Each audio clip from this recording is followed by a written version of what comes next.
Welcome back to reviewing books that I found on my wife's Kindle on accident, where I lose a little more innocence and a lot more sleep every day. Today's story was supposed to be a cute little ghost story about love and devotion.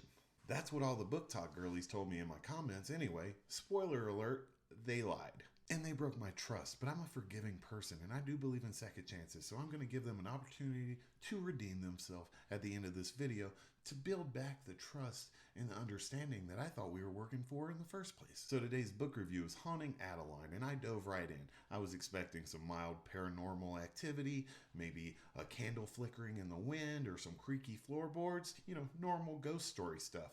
Instead, I'm introduced to Zaid, a man who has it all: money, good looks, and a complete disregard for privacy, morals, and the law in general. He sees Adeline one time and becomes obsessed and clingy, which screams mommy issues, by the way. He's all like, "I stand in the shadows and watch her sleep." Sir, what? Excuse me, that's not romance, that's a felony. And Adeline, which drove me crazy, by the way, is like, "I feel his presence everywhere."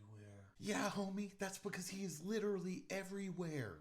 He's in your house so much, he should be paying rent and splitting the utilities and the Wi-Fi bill. Like, come on, who do you think's leaving the roses? Speaking of roses, Guns N' Roses tried to warn her that every rose has its thorn, but he kept trying to gaslight her the whole time by cutting the thorns off. But she did eventually find out that every rose indeed does have its thorn, and this thorn was the cold steel barrel of a peacemaker.